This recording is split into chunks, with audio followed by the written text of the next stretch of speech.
வணக்கம். இரவு நேர பிரதான செய்திகளின் ஊடாக நர்மதா சிறில் முதலில் தலைப்பு செய்திகள். கனடா செல்ல இருக்கும் பிரதமர் கரினி. ஊந்துருளி பேருந்துடன் மோதி விபத்து, ஒருவர் பலி. 50 பேருந்து நிலையங்களை நவீனமயப்படுத்த நடவடிக்கை. கடும் கவலையில் இற்றாம். சங்கக்காரவின் சாதனையை முறியடித்தார் பண்ட். இனி விரிவான செய்திகள். கொழும்பு மத்திய பேருந்து நிலையத்தை ஒரு வருடத்தில் நவீனமயப்படுத்த அரசாங்கம் திட்டமிட்டுள்ளது. இதற்கு இணையாக நாடளாவிய ரீதியில் 50 பிரதான பேருந்து நிலையங்களையும் நவீனமயப்படுத்தவும் திட்டமிடப்பட்டுள்ளது. இந்த வேலை திட்டத்திற்கு விமானப்படையின் ஆதரவு பெற்றுக்கொள்ளப்பட உள்ளது. மத்திய பேருந்து நிலைய நவீனமயமாக்கல் திட்டத்தின் கீழ் உணவகம், ஓய்வறை, பயணச்சீட்டு வழங்கும் இடம், நிர்வாக பிரிவு, செயல்பாடு அறை மற்றும் சாரதிகள் தங்குமிடம் ஆகியவற்றை நவீனமயமாக்க திட்டமிடப்பட்டுள்ளது.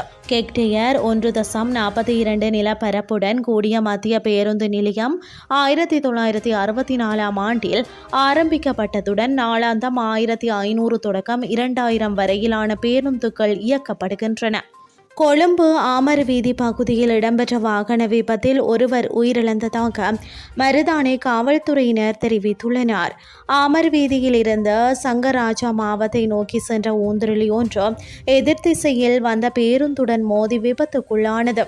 விபத்தில் ஊந்துருளி ஓட்டுநர் காயமடைந்து கொழும்பு தேசிய மருத்துவமனையில் அனுமதிக்கப்பட்ட நிலையில் உயிரிழந்ததாக காவல்துறையினர் தெரிவித்துள்ளனர். சம்பவம் தொடர்பாக பேருந்து ஓட்டுநர் கைது செய்யப்பட்டுள்ளதுடன் மேலதிக விசாரணைகளை காவல்துறையினர் மேற்கொண்டு வருகின்றனர்.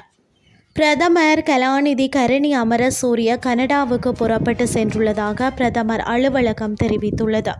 கனடாவில் நடைபெறும் பொதுநலவாய கற்றல் நிர்வாக குழுவில் கலந்து கொள்ள அவர் இன்று செவ்வாய்க்கிழமை காலை புறப்பட்டு சென்றார். பொதுநலவாய கற்றல் நிர்வாக குழு கனடாவின் வான்கூவரில் ஜூன் 24 முதல் 26 வரை நடைபெறும். இந்த குழுவில் குழந்தைகள் மற்றும் பெண்கள் கல்வி மற்றும் பயிற்சி, உயர்கல்வி, ஆசிரியர் கல்வி, வாழ்நாள் முழுவதும் கற்றல் மற்றும் செயலில் கற்றலுக்கு டிஜிட்டல் தொழில்நுட்பத்தின் பங்களிப்பு ஆகிய துறைகளுக்கு சிறப்பு கவனம் செலுத்தப்படும்.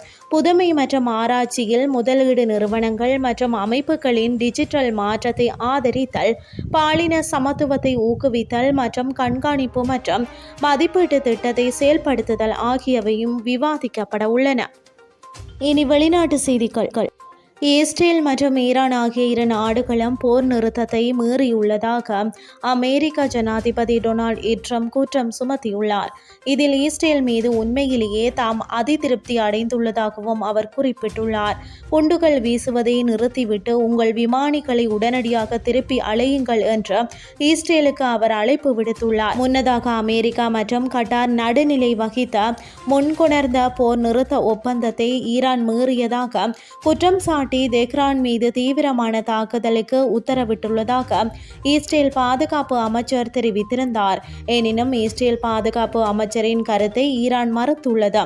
அத்துடன் இஸ்ரேலிய மீறல்களுக்கு பதிலளிக்க ஈரானிய படைகள் தயாராக உள்ளதாகவும் ஈரானின் உயர் பாதுகாப்பு அமைப்பு எச்சரித்துள்ளது.